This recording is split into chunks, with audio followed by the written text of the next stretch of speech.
Level 1, the passenger. You are 32, you have a window seat, 8A. You booked it 3 weeks ago because you like watching the clouds. You are on American Airlines Flight 11, Boston to Los Angeles. You called your wife this morning. You argued about something stupid. The dishwasher. You almost missed the flight because of it. You didn't say I love you when you hung up. The plane takes off at 7:59 a.m. Everything is normal. You open your laptop. You have a presentation at 2 p.m. You will never give it. At 8:14, something changes. Men stand up. There is screaming. You call your wife from the airphone. The line is bad. You say her name. You say it again. At 8:46 a.m., you become the first. The world doesn't know yet. Your coffee is still warm. Level 2. The first responder. You are 29. You are a firefighter at FDNY Ladder 3. You are eating breakfast when the radio changes everything. Attention all units. Structure fire reported at 123 Main Street. You don't think. You put on your gear. 60 pounds of equipment on your back. You ride the truck toward Manhattan. You see the smoke from the bridge. You've trained for fires. You've never trained for this. You run into the building while everyone runs out. You don't ask why. That is not what you do. You go up. Floor 4, floor 8, floor 11. You are helping a woman in heels who twisted her ankle. You carry her down. Your radio crackles. Something about the second tower. Something about another plane. You tell her she's going to be okay. You mean it. You head back up. The stairwell is full of people coming down. You move against the current. That is what you always do. The families of Ladder 3 will gather every September 11th for the rest of their lives. They will say your name out loud. That is its own kind of forever. Level 3, the survivor. You are 27. You work on the 78th floor of the South Tower. You are late today. Your alarm didn't go off. You are walking fast through the lobby, coffee in hand, furious at yourself. When the first tower gets hit, you feel the building shake. Your boss says stay. It's the other tower. We are safe. An announcement over the intercom confirms it. Return to your offices. You almost listen. Something in your chest says no. You take the elevator down. You walk outside. You are on the street when the second plane hits your building. The 78th floor, your desk, your coffee mug with the chipped handle. You stand on Liberty Street, covered in ash. You are shaking. You don't understand why you're standing here, and others are not. You will spend 20 years trying to understand that. You never fully will, and that is the weight you carry instead.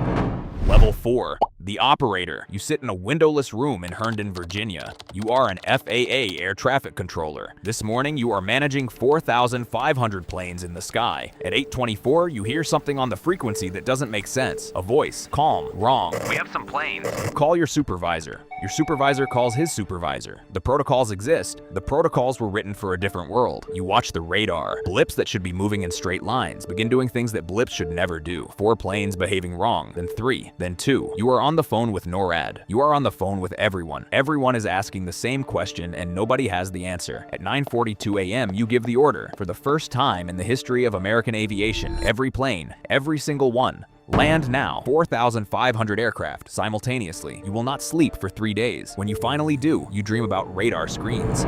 Level 5, the mayor. You are the mayor of New York City. You are at a breakfast meeting on 14th Street when your police commissioner calls. You get in the car. You drive toward the smoke. You set up a command post at 75 Barclay Street. Then the South Tower comes down. The dust cloud moves faster than you expect. You run. The mayor of New York City runs through the streets of Lower Manhattan, covered in white ash. And in that moment, the entire city sees something unexpected. A human being, not a title, not a press release. A man who is also afraid and also keeps moving. You give 9 press conferences today. Your voice stays level every single time. Later, in the car, alone, it doesn't. Your approval rating this morning was 36%.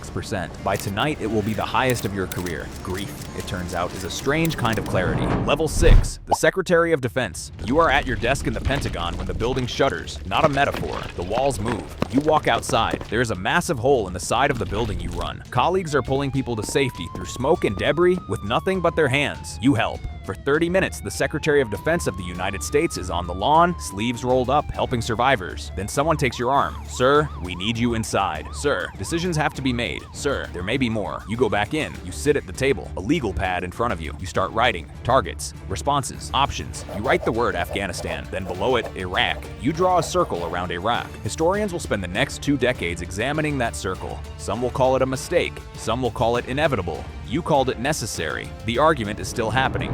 Level 7.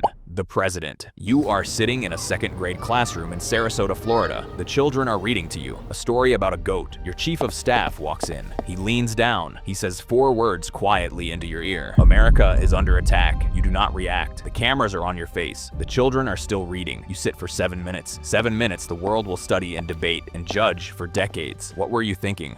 You were thinking about the children in the room, about the cameras, about the fact that a visible panic from the President of the United States in this moment could cause a wave of chaos that costs more lives than it saves. Or maybe you just needed 7 minutes to understand that the world you woke up in this morning no longer exists. Both things can be true. You board Air Force One. The destination changes 3 times. At 8:30 p.m. you address the nation from the Oval Office. Your hands are still. Your voice is steady. You say the word terrorism. You say America will not fall. 2 decades of history begin in that sentence. Whether it was the right history is a question America is still answering.